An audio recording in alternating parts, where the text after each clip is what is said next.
In the summer of 1975, Willow Creek, Nebraska was a sun-baked town of endless cornfields and weathered barns where the Platte River's floods haunted our dreams. I, Clara Bennett, was 19, the niece of my uncle Captain James Bennett, a Vietnam War hero who died saving his platoon in '68. His sacrifice hung over me like a shadow, a badge of honor, and a weight I couldn't shake. The townsfolk respected me for it, but to them I was still just a farm girl, my hands rough from years of pulling weeds and shucking corn. My heart, though, was softer, and it belonged to Logan Harris, a 22-year-old city boy from Omaha, sent to our town as part of a government youth work program to rebuild rural communities. Logan was everything Willow Creek wasn't, sharp, confident, with a smile that could charm the rust off a tractor. His dark hair fell just right, and his city clothes, pressed and clean, stood out against our faded overalls. I fell hard believing his world of bright lights and opportunity could be mine. To win him over, I humbled myself. I'd skip suppers, saving my share of cornbread and beans to slip onto his plate at the community hall.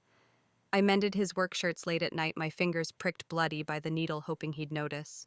I played the quiet, dutiful girl, swallowing my pride when he barely glanced my way. "You're sweet, Clara," he'd say, his tone dismissive, "but don't get your hopes up." Still, I clung to every word, convinced my devotion would make him love me. The other city youth sent here like Logan whispered behind me, "Clara's chasing a dream that'll never chase her." They'd snicker their voices, carrying over the clatter of hoes in the fields. I ignored them, my heart fixed on Logan. But he looked through me, his eyes drifting to Bella Young, his high school sweetheart from Omaha who'd followed him to Willow Creek. Bella was all city polish, red lipstick, curled hair, and a laugh that turned heads. She'd lean close to Logan at town dances, her hand on his arm, while I stood by the punch bowl pretending it didn't hurt. Everything changed one humid July evening at the town hall. Mayor Thompson, a grizzled veteran with a limp from the war, called a meeting. His voice boomed over the creaking folding chairs. "Clara Bennett, as the niece of a war hero, qualifies for a government job placement program. Whoever she marries gets a ticket back to the city, steady work, good wages, state benefits." The crowd murmured, locals nodding with pride, city youths exchanging jealous glances. My heart leapt. This was my chance to give Logan the life he wanted, to prove I was more than a small-town nobody.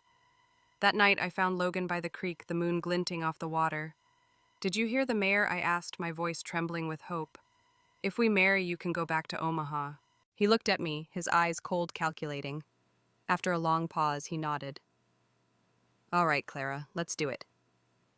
I was overjoyed, blind to the emptiness in his smile. We were married in a quiet ceremony at the town chapel, my hands shaking as I clutched a bouquet of wildflowers. I thought I'd won his heart. But the moment Logan secured the job placement, his mask fell. He stopped hiding his time with Bella, parading her through town, their laughter echoing as they walked arm in arm. At the general store, he'd sneer at me loud enough for others to hear. "Clara, you're just a farm girl. Are you good enough for the city? I married your ticket out, not you." His words cut deeper than any sickle, but I stayed silent, hoping he'd soften. Instead, he grew crueler. One evening, I caught him and Bella whispering behind the barn. The next day, rumors spread that I'd been seen with Tom, a shy bachelor who worked the mill. Logan had spread the lie, claiming I'd betrayed him to justify a divorce. The gossip was relentless. At the market, women whispered Clara's no better than a stray dog chasing men.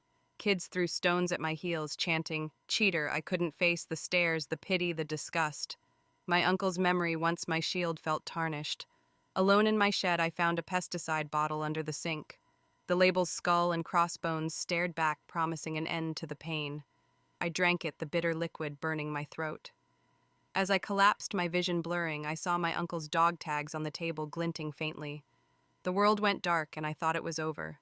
The world came back in a rush of light and pain. I woke on the dirt floor of my uncle's old shed in Willow Creek, Nebraska, the summer heat heavy in the air.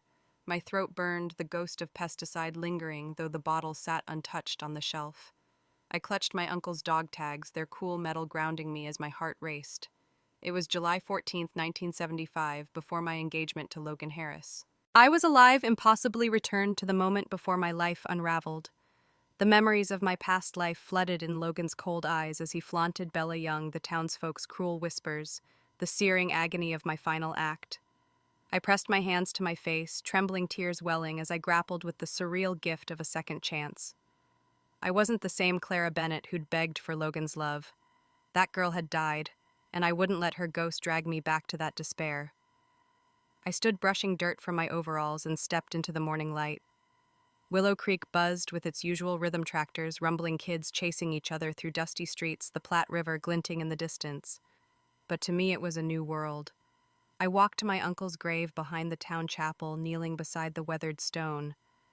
"Uncle James," I whispered, "you gave everything for others. I was too weak to honor that." The guilt of my past life stung, how I'd humbled myself for Logan skipping meals to feed him, mending his shirts while he laughed with Bella. I'd thought love meant sacrifice, but it had only brought shame. "Not this time," I vowed, gripping the dog tags. "I'll live for me, for what matters."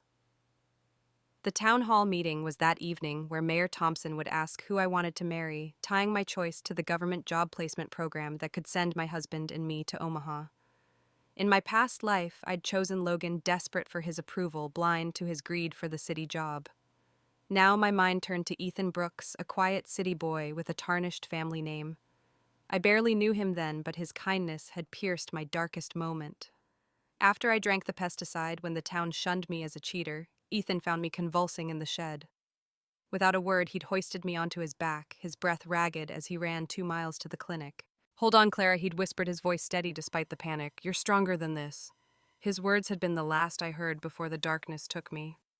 That memory, raw and vivid, anchored my resolve. Ethan saw me when no one else did. He was my choice. At the town hall, the air was thick with sweat and anticipation. Farmers in worn boots and city youths in faded jackets filled the wooden benches. Mayor Thompson, his face lined from years of war and worry, stood at the front, his voice gravelly. "Clara Bennett, as the niece of Captain James Bennett, our war hero. You've got a special right. The government's offering a job placement in Omaha. Good work, steady pay for you and the man you marry. Who's it gonna be?" The crowd leaned forward, eyes on me. Logan lounged near the back, smirking, certain I'd name him. Bella sat beside him, her red lipstick bright, her gaze darting nervously. I stood my hands steady despite the pounding in my chest. "Ethan Brooks," I said, my voice clear, cutting through the murmurs. A gasp rippled through the room. Logan's smirk vanished, his face darkening. Bella whispered something to him, her hand on his arm, but I didn't care. Sitting near the front, Ethan turned his brown eyes wide with surprise. He was lanky, with calloused hands and a quiet demeanor, his family's disgrace hanging over him like a cloud. His parents' former professors had been sent to a labor camp for their anti-war writings, leaving Ethan an outcast among the city youths. But I saw the man who'd carried me to safety and believed in me when I'd lost myself. "Ethan Brooks," Mayor Thompson repeated, scratching his head. "He's a hard worker, Clara, but his family's got baggage." "You sure?" I nodded, my resolve unshaken. "He's a good man, Mayor. That's what counts." The crowd buzzed. Some locals nodded approvingly. Others whispered about Ethan's past. Logan stood, his voice sharp. "Clara, you're making a mistake. You don't know what you're throwing away." I met his gaze, unflinching. "I know exactly what I'm choosing, Logan. And it's not you." The words felt like a blade cutting away the girl who'd once begged for his love. The hall fell silent, the weight of my choice settling over us all. As I left the town hall, the Nebraska sky stretched wide, stars piercing the dusk. I felt lighter, as if the chains of my past life had snapped. Ethan caught up to me outside his steps, hesitant. "Clara," he said softly. "Why me?" His voice held a mix of hope and doubt, his eyes searching mine. I smiled, clutching my uncle's dog tags. "Because you saw me when no one else did, that's enough." He nodded, a shy smile breaking through, and for the first time I felt the stirrings of a future I could build, not borrow. I wasn't just reborn, I was free. The sun dipped low over Willow Creek, Nebraska, painting the Platte River's banks with hues of orange and gold. It was the evening after the town hall meeting in July 1975, and I, Clara Bennett, felt the weight of my choice to marry Ethan Brooks settle into my bones. The town still buzzed with whispers about my rejection of Logan Harris, the city boy everyone thought I'd choose. But my heart was set on Ethan, the quiet outcast who'd carried me to safety in my past life. I barely knew him then, but his kindness had been a lifeline. Now I wanted to understand the man behind that act, to see if the spark I felt could grow into something tangible. I found Ethan by the creek where the willows swayed in the warm breeze. He was sitting on a flat rock, a worn book in his hands, his lanky frame hunched slightly. His brown hair was tousled, and his work boots were caked with mud from the fields. He looked up as I approached, his brown eyes cautious but warm, like he wasn't used to being sought out. "Clara," he said, his voice soft, almost surprised. "Didn't expect you here." I sat beside him, the grass tickling my ankles. "I wanted to talk, Ethan. Talk." I noticed he had closed the Walden by Thoreau book and given me a shy smile. "All right, what's on your mind?" I hesitated, clutching my uncle's dog tags, their familiar weight grounding me. "Why do you stay in Willow Creek? You're from Omaha, like Logan, but you don't act like you're better than us." Ethan's smile faded and he looked at the river, his jaw tightening. "He said my folks were university professors," his voice low. "They taught literature and wrote essays against the Vietnam War, got them labeled as troublemakers. In '72, the government sent them to a labor camp out west, stripped their jobs, their names. I was 17, sent here to work the fields to redeem myself." He laughed bitterly. "Redeem what I just wanted, to read books and help people." His words hit me like a gust of wind. I'd known his family had a bad name, but not the cost he'd paid. "Do you miss them?" I asked. He nodded, his eyes distant. "Every day. They taught me to think for myself, to find truth in stories. I want to clear their names and maybe teach someday like they did. But here I'm just the kid with the wrong last name." He picked up a pebble, tossing it into the creek, where it sank with a soft plop. "Folks like Logan see me as a stain. The locals, though, judge me by my work. That's why I stay." I thought of my uncle, Captain James Bennett, who'd died saving his platoon. He'd believed in doing right no matter the cost. Ethan's quiet strength reminded me of him. "You're more than your name, Ethan," I said. "You carried me to the clinic in a bad moment." I stopped, the memory of my past life's collapse too raw to share. He tilted his head, curious. "I don't remember that, Clara. But if I helped you, I'm glad." His sincerity warmed me, easing the ache of those memories. I smiled. "You did. And I think you'd rather build something than tear it down." Ethan's cheeks flushed, and he ducked his head, flipping open Walden. "This book," he said, "talks about living simply, finding meaning in what's real. I want a life that matters, not just a ticket back to the city."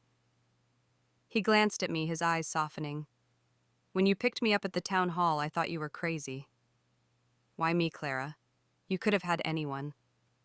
I took a breath, my fingers tracing the dog tags. "Because you saw me when I was invisible. In my worst moment, you didn't walk away. That's worth more than any city job." He looked at me, really looked, and for the first time I saw hope in his eyes, like a man who'd forgotten what it felt like to be chosen. "I don't know what I did to deserve that," he said, his voice barely above a whisper. "But I'll try to be worthy of it." We sat silently, the creek's murmur filling the space between us. I felt a spark, not the desperate ache I'd had for Logan, but something steadier, like the slow burn of a campfire. Ethan wasn't loud or flashy, but he was solid-rooted in a way that made me believe we could face anything together. As the stars began to speckle the sky, Ethan offered to walk me home. We took the long path through the cornfields, the stalks rustling like whispers of the past. "Have you ever read to someone?" I asked, thinking of how he'd told me stories in my past life to keep me conscious on the way to the clinic. He grinned, a rare lightness in his face. "My mom used to make me read to her class, said I had a voice for it." "Why, you want a story?" I nodded, and he began reciting a passage from Walden, his voice low and steady, painting a world of quiet purpose. I closed my eyes, letting the words wrap around me, feeling closer to him than I'd ever felt to anyone. When we reached my doorstep, the porch light casting shadows, Ethan paused. "Clara, I don't know what this is, but I want to find out with you." His honesty disarmed me, and I nodded, my heart full. "Me too, Ethan." As he walked away, glancing back once I clutched my uncle's dog tags, a promise to myself and him. I'd build a life worth living with someone who saw me for who I was, not what I could give. The night air felt alive with possibility, and for the first time I believed I could be more than the farm girl who'd once lost herself to love. The morning sun climbed over Willow Creek, Nebraska, its light sliced through the cornfields stretching beyond our small town in July 1975. I, Clara Bennett, stood outside the town hall, my uncle's dog tags cool against my chest, a reminder of the strength I'd rediscovered since my rebirth.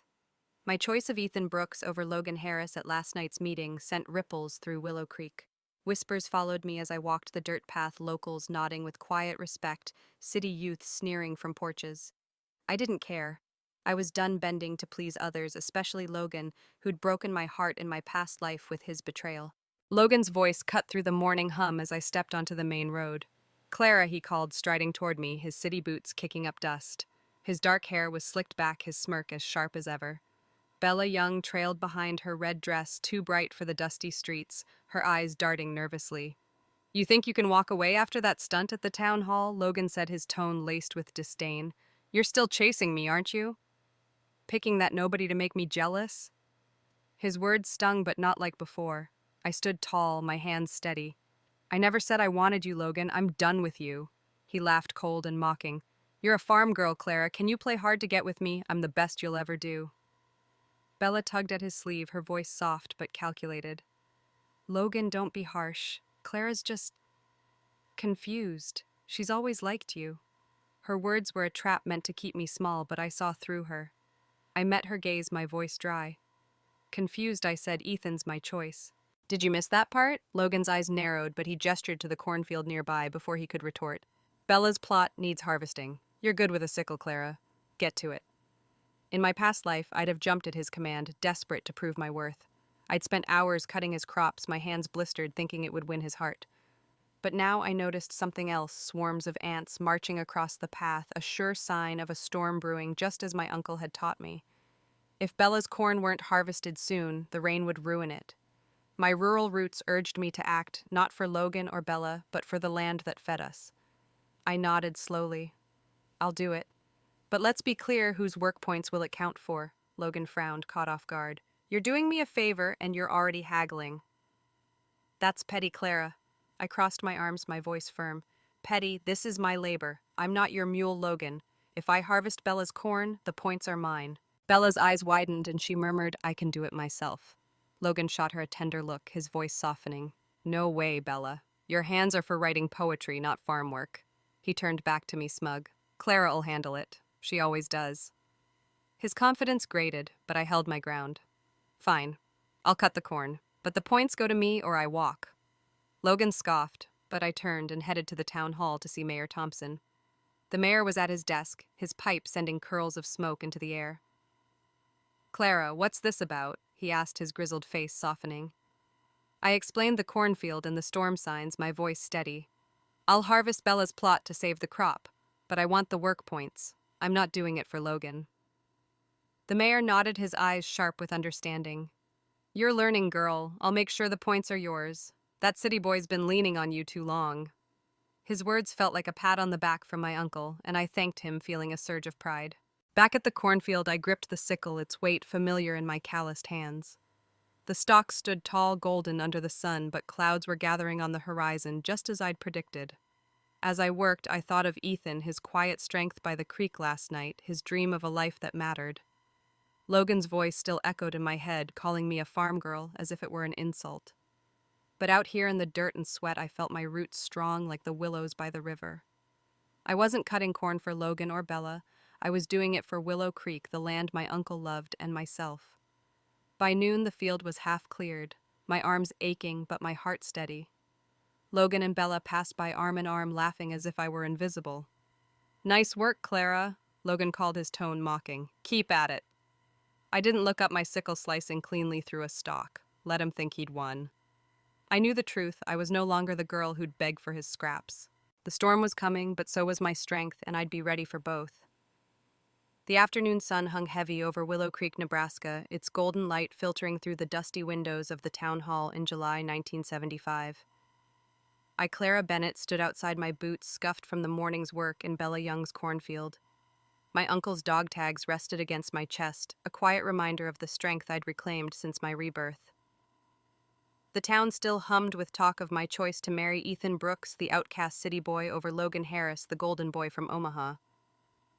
I'd faced Logan's scorn earlier, his smug demand that I harvest Bella's corn, but I'd turned it to my advantage, securing my work points. I needed to confirm the deal with Mayor Thompson, whose steady hand had guided Willow Creek through floods and hardship. Inside the town hall, the air smelled of old wood and tobacco. Mayor Thompson sat behind his cluttered desk, his grizzled face half hidden by curls of smoke from his pipe. His war-scarred hands, one missing a finger from a grenade in Vietnam, shuffled papers as he looked up. "Clara," he said, his voice rough but warm, "you've stirred up quite the hornet's nest picking Ethan over Logan." I smiled a little nervous. "Didn't mean to cause trouble, Mayor. Just want what's right for me." He leaned back his chair, creaking, and studied me with eyes that had seen too much. "Right for you, huh? Sit. Let's talk." I took the chair across from him, my hands folded tightly. The mayor puffed his pipe, the smoke swirling like memories. "Your uncle, Captain James Bennett," he began, his voice softening, "saved my life in '68. We were pinned down in a jungle, bullets flying, and I was hit, leg torn up, bleeding out. James dragged me to cover, took a bullet himself doing it. He didn't make it back." His eyes misted, and he cleared his throat. "I promised him I'd look after you, Clara.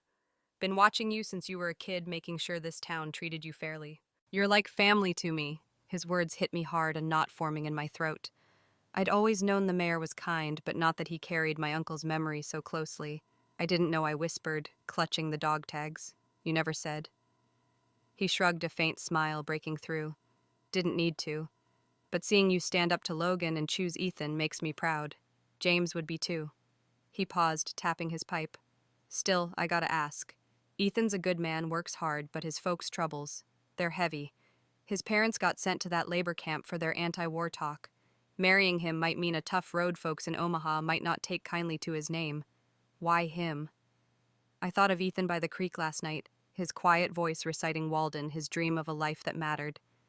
In my past life, he'd carried me to the clinic when I'd given up, and his kindness was a light in my darkness. "He's honest, Mayor," I said. "He doesn't look down on me for being a farm girl. Like Uncle James used to, he reads to me telling stories by the fire. Ethan sees me, not just what I can give him." The mayor nodded, his eyes softening. "Sounds like James, all right. Always saw the heart of things. But are you sure you're ready for what comes with Ethan's baggage, kids? You're to catch flack for it." I straightened, my resolve firm. "I don't care about a shiny future in Omaha. I care about a good man who'll stand by me. Ethan's that man." The mayor chuckled, a deep rumbling sound. "You're stubborn like your uncle. All right, Clara. Ethan's off buying seeds in Lincoln. When he's back, I'll set your engagement proper. We'll do it like James would have wanted." He leaned forward, his voice stern but kind. "But you tell Ethan from me, if he ever wrongs you, I'll skin him alive." I laughed, the tension easing. "I'll say to him, Mayor." As I stood to leave, the mayor called after me, "One more thing. I've marked the points for that cornfield you harvested for Bella. Logan's been using you like a pack mule for too long. No more." His words felt like a shield, a promise that Willow Creek had my back. I thanked him, my heart full, and stepped outside. The air was thick with the promise of a storm, clouds gathering dark on the horizon, just as the ants had warned. I thought of Ethan, his shy smile, his calloused hands. He was no city prince like Logan, but he was real, and that was enough.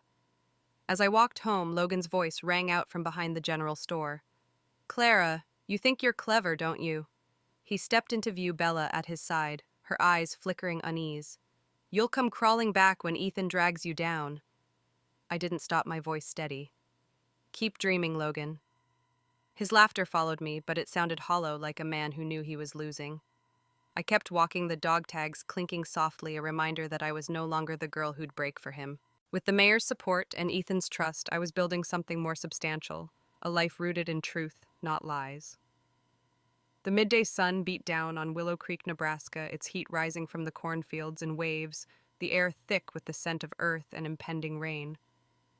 It was July 1975, and I, Clara Bennett, stood in Bella Young's freshly harvested cornfield, my sickle heavy in my calloused hands. My uncle's dog tags hung around my neck, a quiet anchor, as I worked my choice of Ethan Brooks over Logan Harris, still stirring whispers in town. I'd secured the work points for Bella's crop, not out of loyalty to her or Logan, but to save the corn from the storm I'd predicted. Guided by the ants, I'd seen a lesson from my uncle, Captain James Bennett, whose wisdom lived in me. Now, as I bundled the last stalks, I felt a new strength, one that wouldn't bend to anyone's scorn. A group of city youths, part of the same work program as Logan and Ethan, lounged nearby under a willow tree, their voices sharp with mockery. "Clara's still doing Logan's dirty work," one sneered, a lanky boy named Pete. "Bet she thinks he'll change his mind about her." Another, a girl with a city accent, laughed. "She's a farm girl chasing a dream that already has Bella's name on it." Their words cut echoing the gossip of my past life when I'd fawned over Logan, hoping my sacrifices, skipped meals, mended shirts would win his heart. But I wasn't that girl anymore. I gripped the sickle tighter, my jaw set, and turned to face them. "What did you say?" I asked, my voice cold and steady. Pete smirked, leaning back against the tree. "You heard me. Everyone knows you're still hung up on Logan. Why else are you out here slaving away?" The others chuckled, but I stepped closer, the sickle glinting in the sun. "In Willow Creek, we don't take kindly to gossip," I said, my eyes locked on Pete's. "You got something to say it to my face, or keep your mouth shut." His smirk faltered, and the group fell silent, some shifting uneasily. They hadn't expected the farm girl to push back, not with the fire I'd found since my rebirth. Before Pete could respond, Logan strode up, Bella at his side, her red dress clinging to her frame. His smirk matched Pete's, but his eyes were harder, still stinging from my rejection at the town hall. "Not bad, Clara," he said, nodding at the harvested field. "You've got a good attitude cleaning up Bella's work. Come to her birthday party tomorrow at the community hall. Bring some of that cornbread you make." His tone was patronizing, like he thought I'd jump at his scraps. In my past life, I'd have gone carrying trays of food, serving his friends, thinking it meant I belonged. Now I saw it for what it was, a way to keep me small. "No thanks, Logan," I said, my voice flat. "I'm not interested in your parties." His smile vanished, his face hardening. Bella tugged at his arm, murmuring, "Let it go, Logan," but he shook her off, stepping closer. "Are you too good for us now, Clara? Because you picked that loser, Ethan?" His words were a blade, but I held my ground. "I'm too good for your games," I shot back. "I'm not your servant." Fury flashed in his eyes, and he grabbed my arm, his grip tight. "You're nothing but a farm girl who got lucky with a war hero uncle. Please don't act like you're above me." I yanked my arm free, but he shoved me hard, sending me stumbling into the harvested stalks. The dog tag slipped from my neck, landing on the sickle's blade with a sickening crunch. I froze, my heart lurching as I knelt to pick them up. The metal was bent, the chain snapped, my uncle's last keepsake ruined. Tears stung my eyes, but rage burned hotter.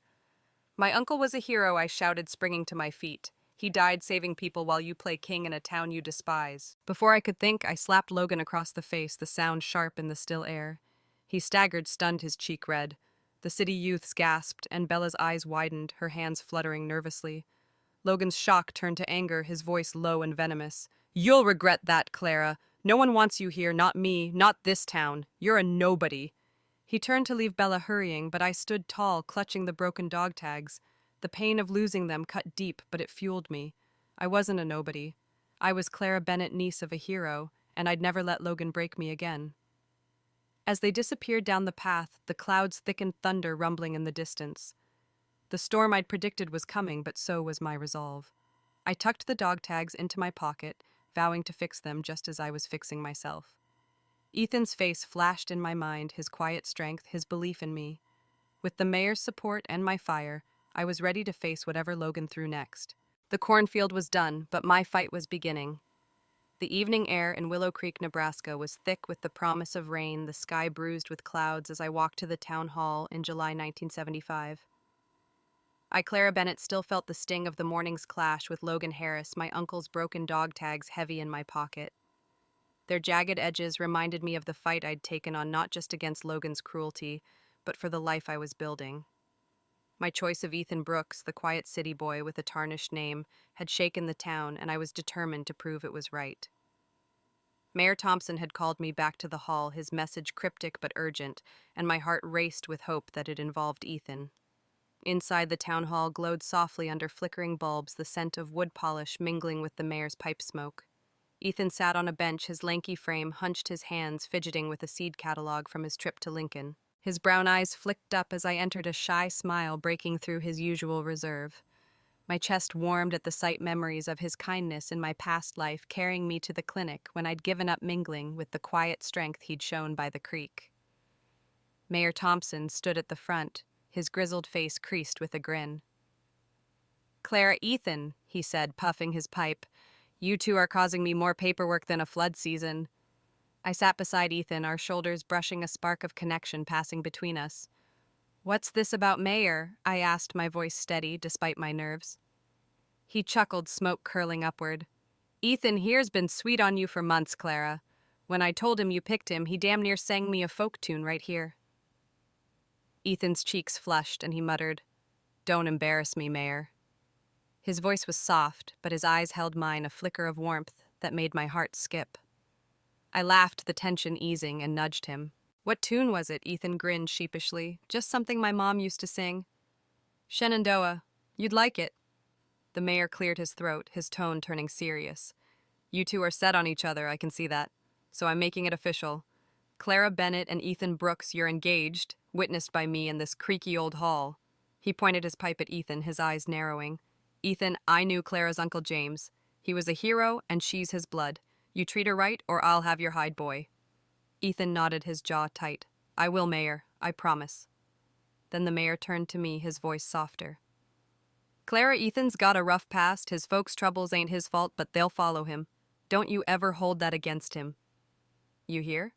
I nodded, brushing Ethan's fingers briefly before he pulled back, flustered. I won't, Mayor. Ethan's more than his name. The mayor smiled, satisfied. Good. We don't fuss with fancy traditions here. After the harvest, I'll pick a day for the wedding. Simple, like James would have wanted.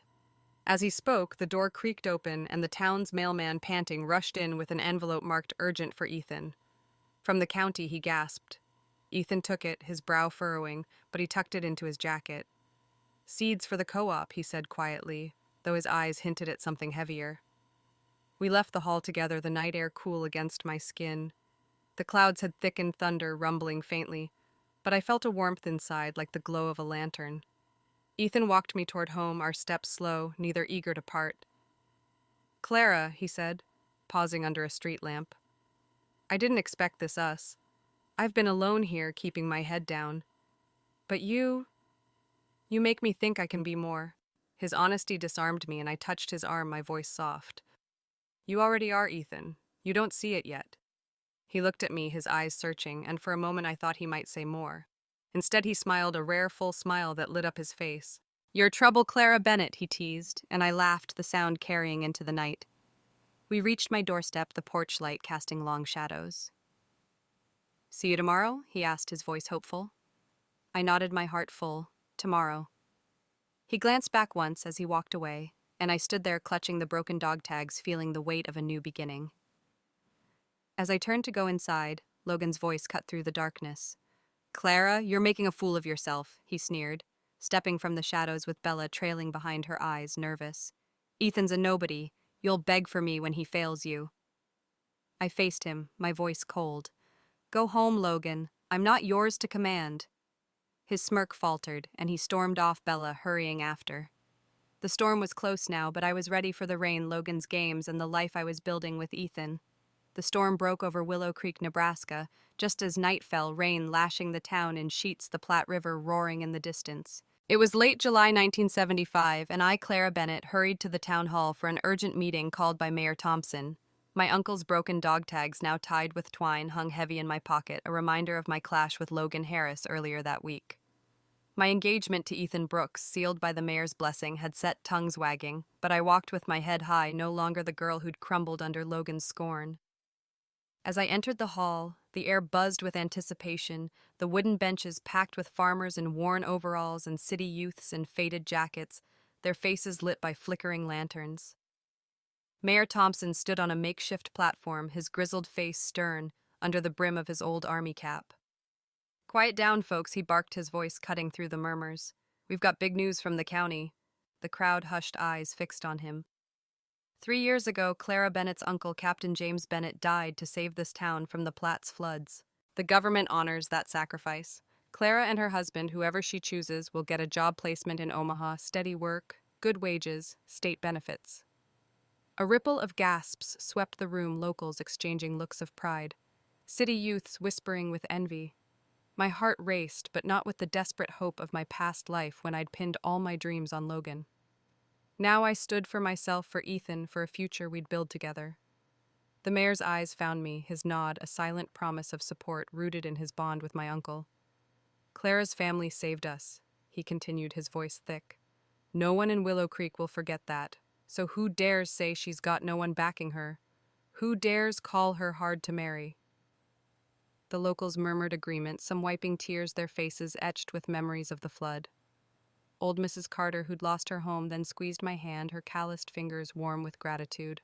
The city youths shifted uneasily, their eyes darting to Logan, who lounged near the back, his smirk sharp as a blade. They assumed he'd be my choice, that he'd snag the city job. Logan stood, his voice smooth but smug. Clara's been chasing me for years, he said, loud enough for all to hear. She's got her big news now and thinks she can turn the tables. But I'll be clear, I'm not falling for it. His words were a challenge, daring me to crawl back to him. Bella Young sat beside him, her red lipstick stark, her hands fidgeting nervously, betraying her unease. I stepped forward, my boots loud on the wooden floor, my voice steady.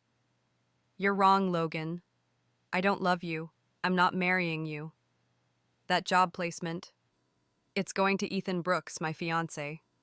The hall went silent, the air thick with shock. Logan's smirk froze his face, twisting with humiliation. The locals erupted in murmurs, some nodding with approval, others whispering about Ethan's tarnished family name. The city youths jeered Pete, shouting Clara's lost it, picking a nobody like Ethan. But Mrs. Carter shushed them, her voice sharp. That girl's got more sense than you lot combined. Logan pushed through the crowd, his eyes blazing. You're making a mistake, Clara, he hissed, close enough for me to smell his city cologne. Apologize now, and I might forgive you. We could still make this work. His desperation was pathetic, a far cry from the man who'd shoved me in the cornfield, breaking my uncle's dog tags.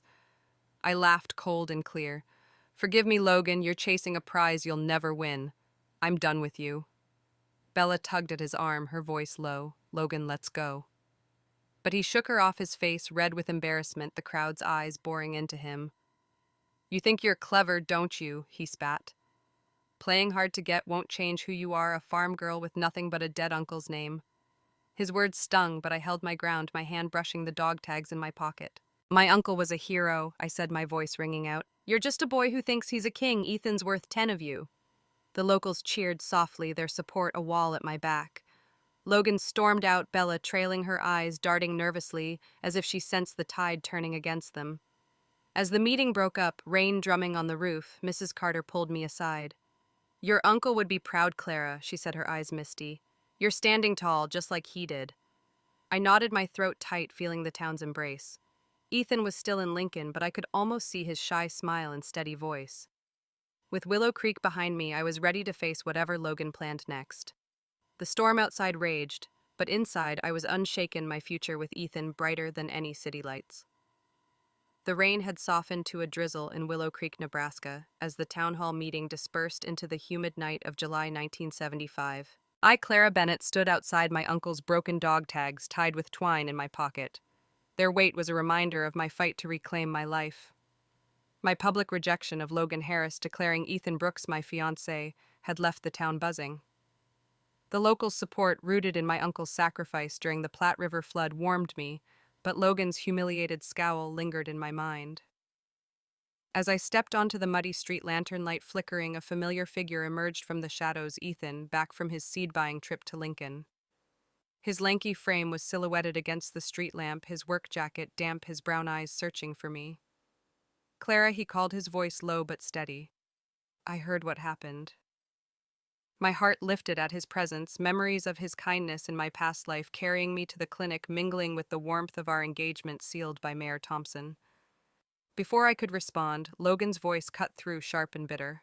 Well, look who's back, the nobody himself, he sneered, striding forward with Bella Young, trailing her eyes, darting nervously. Clara's little stunt at the meeting won't change a thing, Ethan. You're not good enough for her or that city job. Ethan stepped forward, towering over Logan, his calloused hands clenched. You bullied my fiancé while I was gone, he said, his voice low, edged with steel. Logan scoffed, his smirk faltering. You're a fool, Ethan. Your family's a disgrace, parents locked up for mouthing off against the war. You think you're worthy of Clara's ticket to Omaha? The city youths nearby, Pete among them, jeered. Yeah, Ethan, you're dreaming if you think Clara wants a loser like you. But the locals gathered on the hall's steps pushed back. Mrs. Carter snapped, Ethan works harder than any of you city brats. Show some respect. I moved to Ethan's side, my hand finding his, our fingers lacing tightly. Ethan's my fiancé, I said, my voice clear, ringing over the crowd. I chose him, Logan, not you. Stop pretending you've got any claim on me. The locals murmured approval, some clapping their faces, glowing with pride for my uncle's legacy. Logan's face twisted, his ego bruised. "You're throwing away everything, Clara," he spat. "I'm your only shot at the city. Ethan's nothing but baggage." His words were desperate, a last grasp at control, but they only fueled my resolve. Ethan's jaw tightened, his broad shoulders squared. "Maybe my name's not clean," Logan said, his voice steady, "but these hands don't lie. Keep bullying Clara, and you'll answer to me." He stepped closer, his presence overwhelming, and bumped Logan's shoulder lightly, but enough to make Logan stumble back, nearly falling into the mud.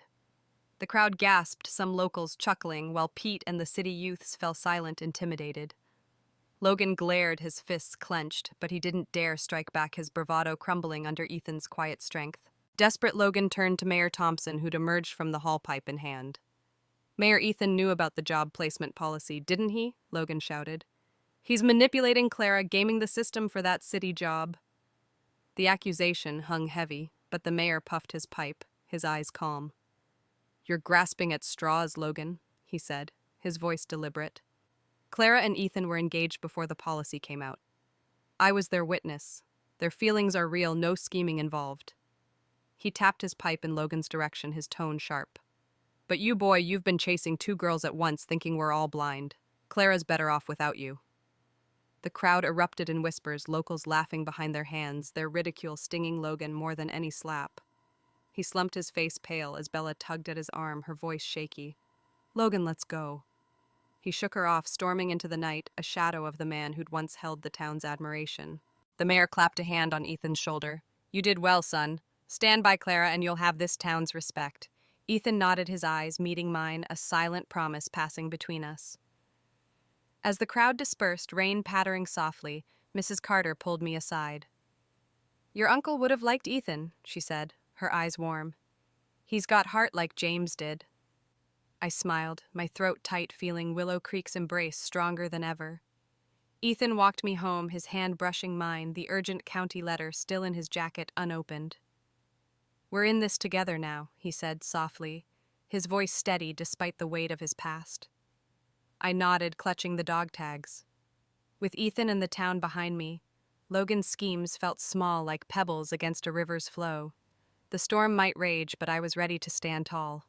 The morning sun broke through the storm clouds over Willow Creek, Nebraska, casting a pale light on the muddy streets in late July 1975.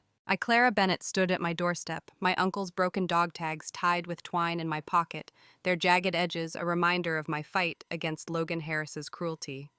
My engagement to Ethan Brooks, cemented by Mayor Thompson's blessing, and my public rejection of Logan at the town meeting, had shifted the town's tide in my favor. But as I stepped outside, a commotion greeted me. Mrs. Tucker, the town's loudest gossip, stormed toward my house, waving a woman's scarf and shouting curses that echoed down the lane. "Clara Bennett, you shameless girl!" Mrs. Tucker shrieked, her face red, her gray hair wild. A crowd of locals and city youths gathered, drawn by her outburst. She thrust the scarf at me, her voice shrill. "You seduced my son Silas with this. You think you can ruin him and walk away?" My heart sank. Silas, a simple-minded man in his 30s, stood behind her, drooling and smiling vacantly. In my past life, Logan had framed me for an affair with Silas, driving me to despair. I thought choosing Ethan would dodge that nightmare, but here it was again. I scanned the crowd and spotted Logan and Bella Young in the corner, whispering, Bella's hands fidgeting, her eyes darting with a nervous edge that hinted at her unraveling composure. "What proof do you have?" I demanded, my voice steady despite the rising panic. "That scarf's not mine." Mrs. Tucker slapped her thigh, throwing herself to the ground in a theatrical wail. "No justice, Clara disgraced my boy. I'll hang myself right here unless she marries him." The crowd buzzed, some locals shaking their heads, others murmuring doubt. Mrs. Tucker stood, her eyes gleaming. "Marry Silas, Clara, and take him to Omaha with that job placement. All I ask is half your wages." Her greed was blatant, and I laughed coldly. "Keep dreaming, Mrs. Tucker." She shoved Silas forward. "Tell them, son," she said. Silas grinned, his voice childlike. "Last night, Sister Clara gave me this scarf behind the big oak outside town. Said she'd marry me." The crowd gasped, whispers erupting. Silas never lied, his simple mind a mirror of truth, making his words damning. "She's disgracing her uncle's name," one local muttered. A city youth sneered. "Always chasing men, wasn't she?" The accusation stung, but I held my ground, clutching the dog tags. I wasn't that broken girl anymore. Before I could respond, Ethan's voice rang out calm but firm. Enough of this. He pushed through the crowd, his lanky frame towering, his brown eyes steady. Mayor Thompson followed his pipe, unlit, his face grim. Ethan knelt beside Silas, his voice gentle. Silas, you said Clara gave you the scarf? What was she wearing? Silas blinked, confused. It was dark, couldn't see. Ethan raised a brow. How'd you know it was Clara? Then Silas grinned. She said she was Sister Clara, but her voice was funny, higher, like a song. The crowd stirred, sensing something off. Ethan pressed on his tone even. What else was different about her, Silas? Anything special? Silas thought, then brightened. She smelled nice, like flowers, made me sneeze. His words sparked a murmur, and my eyes locked on Bella, who was edging toward the crowd's edge, her hands trembling, her face pale. Bella, where are you going? I called, my voice sharp. She froze, then bolted, but two local women, Mrs. Carter and her sister, grabbed her arms, dragging her back. Let's see about that smell, Ethan said, nodding to Silas. The mayor gestured for Bella to stand before Silas, who sniffed and lit up. That's it. But you ain't Sister Clara. The crowd erupted, voices rising in outrage. Bella's face went ghostly, her eyes wild with panic. Logan, please help me, she cried, clutching his arm. Logan cleared his throat, his voice strained. Bella's just confused, folks. Maybe she helped someone with the scarf. Bella spun on him, her voice shrill. You liar! You told me to frame Clara and trick Silas with that scarf. You said she'd never marry him and you'd swoop in for the city job. The crowd gasped, turning on Logan, whose face flushed with guilt. Mrs. Tucker lunged at Bella, shouting, You schemed against my boy. Marry him yourself. Then I stepped forward, my voice cold. Bella, if you're so bold, why not take Silas to Omaha? You and Logan cooked this up, but you're the one caught. Bella collapsed, sobbing. Her composure shattered, a sign of the strain that had been building since my rejection of Logan. The mayor raised a hand, silencing the crowd. Enough, he said. Logan, Bella, you've shamed yourselves. Clara's name is clear. He turned to me, his eyes soft. You're James Bennett's blood, Clara. We've got your back. The locals cheered, their support a shield against the chaos. Ethan took my hand, his touch steadying me. You all right, he whispered. I nodded, my throat tight, feeling the town's loyalty and Ethan's strength. Logan and Bella slunk away, their plot undone, the crowd's scorn following them. The storm had passed, but a bigger one was brewing in their hearts, and I was ready to face it with Ethan by my side.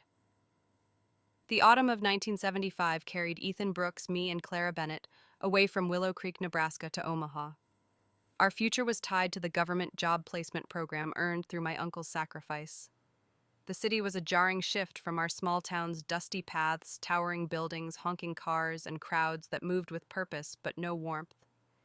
Ethan and I started as factory workers, our hands still calloused from farm life, but the weight of his family's disgraced name followed us. His parents, former professors punished for their anti-war stance, were still in a labor camp, and some foremen sneered at Ethan, calling him the traitor's son. I faced my struggles. Coworkers whispered that a farm girl didn't belong in their world, echoing Logan Harris's old taunts.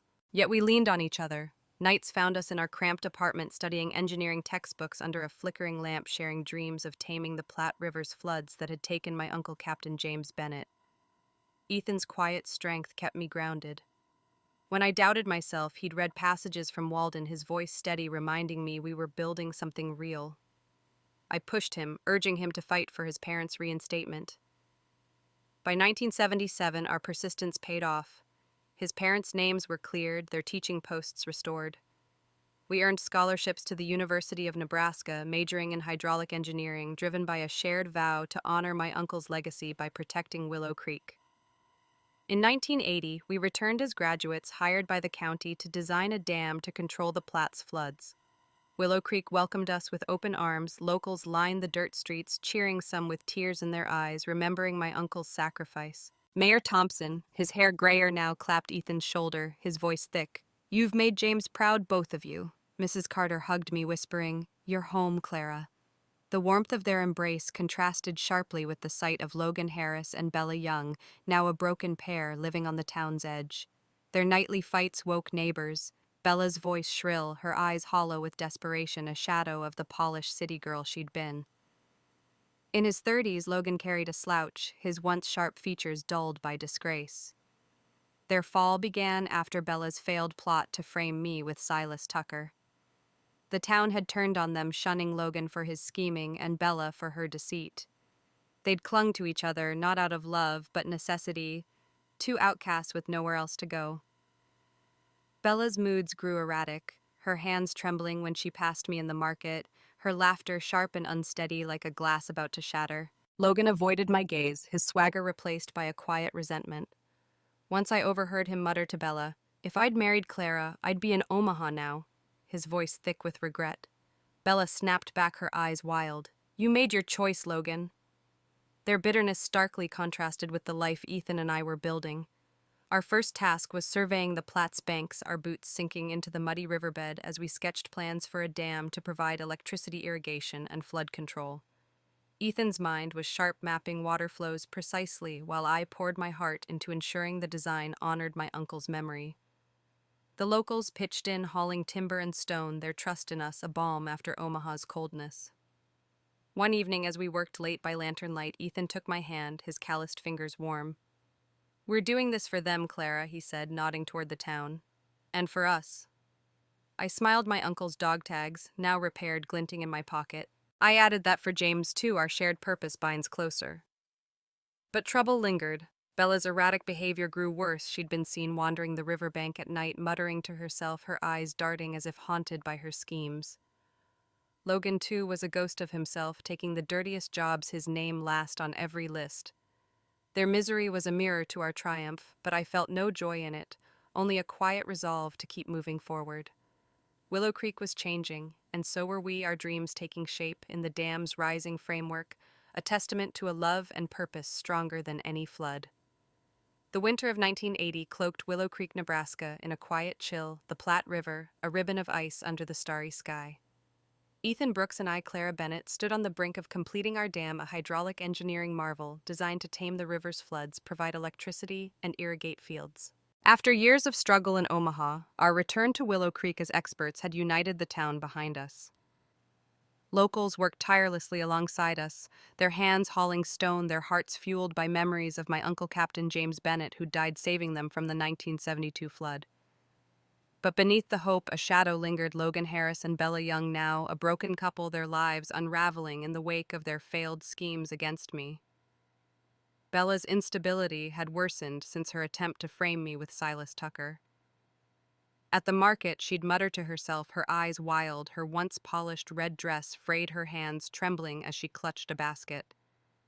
Hollowed by disgrace, Logan took the town's dirtiest jobs, his swagger replaced by a sullen shuffle. Their fights echoed through the night, Bella's shrill cries, and Logan's bitter retorts waking neighbors. I felt no pity, only resolve to protect the dam that carried my uncle's legacy. Ethan and I worked late, our lanterns casting shadows on the dam's rising walls, our shared dream binding us closer than ever. One night, as we celebrated the dam's near completion, a scream shattered the quiet. The dam broke. A worker shouted, panic rippling through the camp. Ethan and I raced to the river, our boots slipping on icy paths. The breach was minor, the dry season keeping the damage minimal, but my heart sank. If this had been summer, entire farms could have been lost. As we rallied workers to repair it, Logan appeared, his face alight with a desperate gleam. "Mayor Thompson," he called, pointing at Bella, who stood shivering nearby, her eyes glassy, her hands clutching a shovel. "Bella sabotaged the dam last night. I saw her digging. I deserve credit for reporting this. Give me the next city job placement." The crowd gasped, turning to Bella, whose face crumpled, her voice a wail. "You liar, Logan. You told me to do it." She lunged forward, her eyes wild, pulling a pair of scissors from her coat. Before anyone could react, she stabbed Logan in the chest, blood blooming across his shirt. He collapsed, limbs twitching, his eyes finding mine. "Clara," he gasped, "if I'd said yes back then, would you have married me?" I knelt, my voice steady, the memory of my past life's pain sharp. "I'd rather die, Logan." He gave a bitter smile, whispering, "I hate myself," before his eyes glazed over, lifeless. Bella, restrained by workers, laughed maniacally, her mind shattered. "Clara, you'll never be better than me. I got him," she shrieked as police dragged her away, her laughter echoing into the night. The town reeled, but Mayor Thompson rallied us. "Fix the dam," he ordered, his voice firm. "For James Bennett, for Clara, for all of us." We worked through the night, sealing the breach, our hands numb, but our purpose clear. 3 years later, in 1983, the dam stood complete, its concrete walls gleaming under the Nebraska sun. It transformed Willow Creek. Electric lights flickered in homes, irrigation channels fed fields, and flood fears faded. The county named it the Bennett Dam, a monument erected beside it, my uncle's name carved at the top, mine, and Ethan's below, alongside every villager who'd contributed even a few cents. The town thrived, new shops opened, children played without fear of the river's wrath, and a community was reborn. One evening, Ethan and I walked by the dam, the moonlight dancing on its calm waters. He took my hand, his calloused fingers warm. "Your uncle would be proud," he said softly, his eyes reflecting the stars. I nodded, my repaired dog tags glinting in my pocket. He didn't die in vain.